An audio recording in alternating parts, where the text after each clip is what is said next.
Great. Cool. So, hi everyone. This time we wait for like 20 seconds. I hope everyone can hear us now. So maybe give us some signal in the chat so we can start. Can you hear us now? Yeah. Wes asked about Dwarf Fortress, I see, so it already piques my interest. Yeah, the question is probably during your talk. So Okay. I guess we'll start. Okay, cool. All right. So everyone, we have Erik here, one of the authors for this paper. So now let's start with Q&A. We already have a question from our audience, West question. Do popular games like Dwarf Fortress use similar approaches? Qualitatively, what different source of stories would you be able to generate compared to standard procedural generation? That is a good question. So Dwarf Fortress is, for those of you not aware, the monolith in the procedural generation area. Um, I'm I looked into theirs. I'm pretty sure it is a massive state machine with a lot of exploratory hooks, but um, for me, the possibilities would be limited based on an input grammar that I give the system and how I define the novelty metrics, basically. So the intended setup, which is not fully there yet, as you saw in the video, basically I would have, like if I'm generating a terrain, for instance, and I'm saying this is all grassland, and I'm giving every single tile a different story, a different description, I'd have a whole bunch of basics for what foliage is. And the intent would be then to kind of let novelty explore, or let GI explore what we can base off of a grassland, and then using that NLP hook, what makes sense for grasslands. Like, we're not going to generate lava inside of rock, inside of grasses, for instance. Maybe we do, and then we let the entire map burn up. I actually had a little fun experiment with that, and that was kind of interesting. Yeah, since in your answer for Wes, you mentioned the novelty search, I have a question about that. So I wonder, how can you elaborate a little bit more? Like, how do you measure the novelty in this kind of approach? Because I would imagine you want the game to be more fun. Like, what is the measurement for the novelty search? Fun is an interesting word in the Dwarf Fortress world, at least. It's having fun to lose over and over again. That's tricky because you need to understand the semantics behind the language, I think, and having a fun experience while still procedurally generating it is kind of interesting. And it's probably different from person to person, right? I don't know exactly what the answer is. To me, I really like the adventure of exploring some kind of a world. So like when I see what the map I showed in the video is generated by simplex noise. I think that's just fascinating to explore myself, but other people might be extremely bored by that. So I think it's giving variety and trying to generate as many different situations as possible that maybe, hopefully everybody can find something they're interested in. Gotcha. So currently the approach focuses a little bit more on, the diversity of the variants, for example.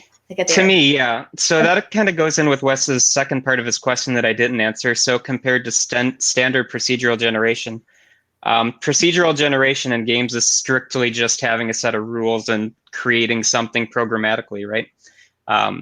Adding on evolutionary computation of some kind, in this case, novelty search, I think at least adds a little bit more searching power and intelligence to a very constrained system.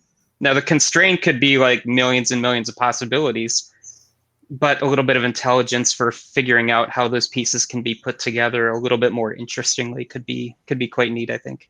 Gotcha. So I can tell it's a very interesting. Yep. We have some comment there. So a very interesting topic. It seems it can lead to a lot of interesting, game designs. I wonder, what is your big picture, this approach in the future, say for game design, for example? So the big picture for me, I mean, there's a massive amount of games coming out that are leveraging things like this. There's Caves of Cud was mentioned. There's Astroneer and Returnal, I think, is another one that's starting to use this. There's a lot of big game companies starting to really hone in on what the indie game scene's been doing with procedural.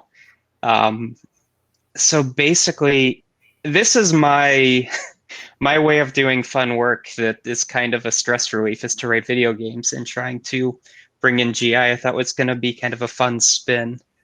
So my big picture is to release a game of some kind where we can demonstrate GI, maybe get undergrads or high school students involved in something like that. for me, it's a stress relief to build these things. I think it's a lot of fun. Question from Bobby. Do you think it's possible that feedback could be given from players on how fun they found map story and incorporate into training data? Yeah, I think that's a good point. I'm kind of toying with the idea of having a game that generates itself along with the player. So as they kind of explore different areas of a map, for instance, and this is all in the future, I think, at this point, because I don't have that. If you can kind of figure out what they're interested in playing with, like if they really get into, say, a farming mechanic, like if you have an inventory where you can farm and plant stuff and they really like that, well, then maybe your game kind of generates other areas in the background while that happens. World map and the story behind it. Okay, yeah. Yeah, so I'm going to there's a lot of good questions here.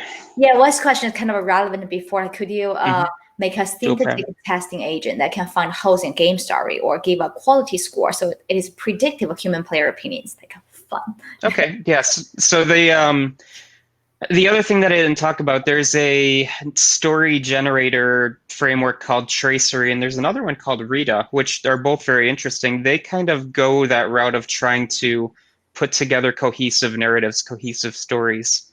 I'm trying to use those tools that give you that cohesion and hook it into that map generation. The map generation is just a really pretty visual, but you could also have dialogue trees generated off this way as well. So we have 17 seconds. Let's try. How far would you like to go by incorporating game logic in GI? I think that's an interesting idea. I mean, the idea of a world that learns with you, the mechanics learning with you, I think is really neat. I think of using some of these methods of transplanting code could be cool. Yeah. Cool. I think that'd be a lot of interesting fun. Yeah. Fun. So, yeah, it's like the timing is pretty good. There we go. Here. Yeah. So yeah, that's a great Q&A session. Time went well. Yeah. So thank you, Erik. Is this our last? Oh, this is our last paper in the first session, right? Ooh. Yeah. So now I don't know. Did you see like a discussion room option there? It didn't happen for me. But anyway. I'm live until now.